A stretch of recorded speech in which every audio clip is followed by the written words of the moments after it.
Loading last save. Fucking jeez. Oh, hi internet. My name is Doc Watson. I'm with ByteSizeGaming.com, and welcome to another episode of Load Last Save, the show where we review games that haven't come out yet with the stuff we already have on our plate. Now, before people get in the comment section, yes, my sound is absolutely amazing. I borrowed some equipment from a mate, and apparently he's just got amazing sound gear. So you're gonna have to put up with my sound being super duper attractive for a while. Don't worry, it'll pass. Assassin's Creed. Now, say what you like about Ubisoft, but Assassin's Creed is probably their biggest, most ambitious, and their best IP to come out. Okay, yeah, Watch Dogs looks pretty amazing, but until we get to that, Assassin's Creed is top tier. Assassin's Creed as a franchise has been going from strength to strength ever since the first one came out in 2007. And the reason it's done so well is that there just isn't something like Assassin's Creed out there at the moment. The ambition and scale of what they're doing with the franchise is immense. So naturally, when the third installment is officially about to come out, we're expecting something pretty huge. Oh man, and we're getting something pretty freaking huge. So it is really my job to convince you as the viewer why you should play Assassin's Creed 3.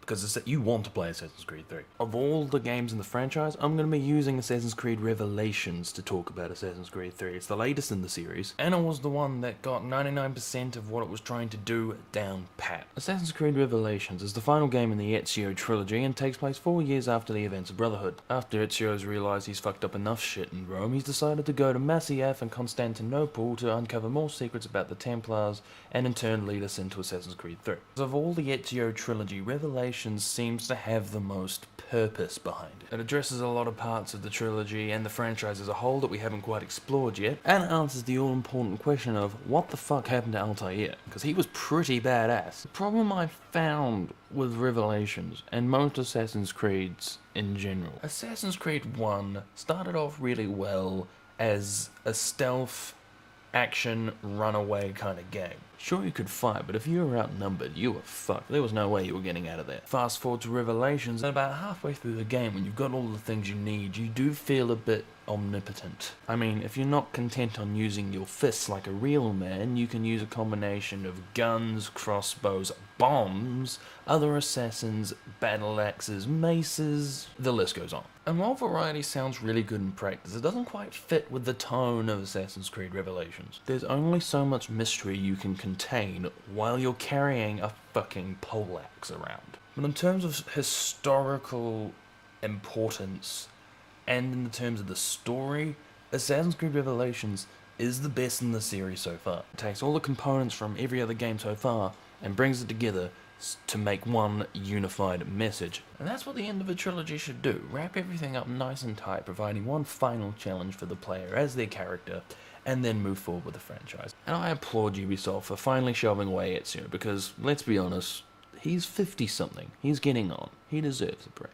But it's kind of wrapped under the veneer of being that game. You know, the game that you shelve away because it's the third part of the trilogy and you've had such a good time in the past, and it's kind of stretched on too long, but you don't want to touch it because you might ruin everything. But Assassin's Creed Revelations is a nice surprise, so if you haven't played it already and you're looking forward to Assassin's Creed 3, which you are, you need to play Assassin's Creed Revelations because it is the game that gels it all together.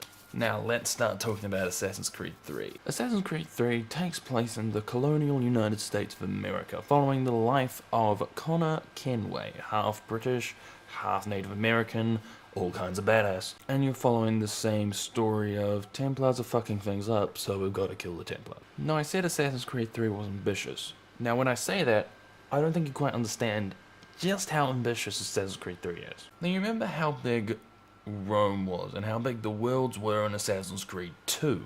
Take that and put another 50% on top of that, and then add another 20% game time. And this extra 50% will also include Boston, New York, and a new open world area called the Frontier, which is where 99% of the trailers take place because, let's face it, you can never get tired of jumping out of trees and shanking people like a drop bear. Speaking of trees, the climbing mechanics and the jumping mechanics in this game look amazing. The way Connor moves from tree to tree, climbing around the wilderness, looks so organic. Even when Connor's jumping about buildings in the urban areas, and even in combat, everything about the game just flows, and it's so nice to watch, to play with. Having a good sense of fluidity is something that Assassin's Creed does very, very well, and it's nice to see that Assassin's Creed 3 is bringing it to a head and polishing the absolute crap out of it, and it shows. Assassin's Creed 3 is just taking all the things we know and love and making them better,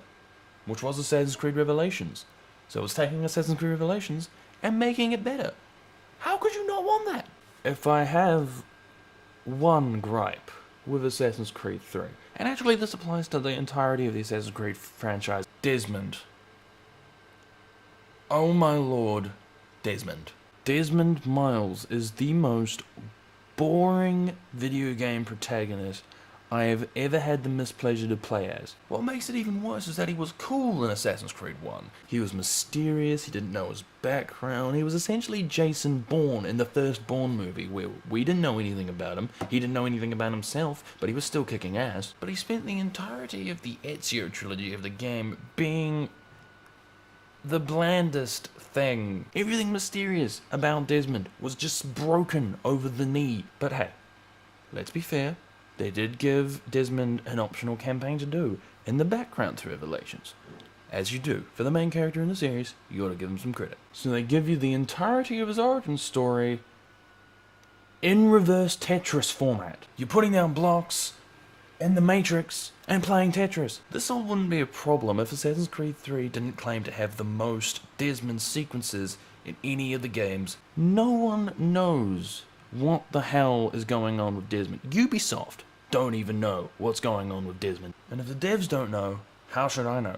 Assassin's Creed is great because it takes history and flips it on its ass. So when you contrast it with Desmond, the blandest person, the boringest person, this person that I just most want to slap some color into, and make that the backdrop, that's just painful. If you can look past that, you're in for a hell of a ride.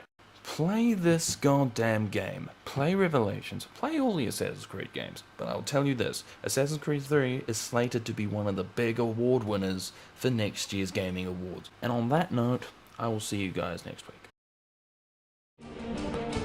I'd finally set out to make my mark. To find adventure. But instead, adventure found me.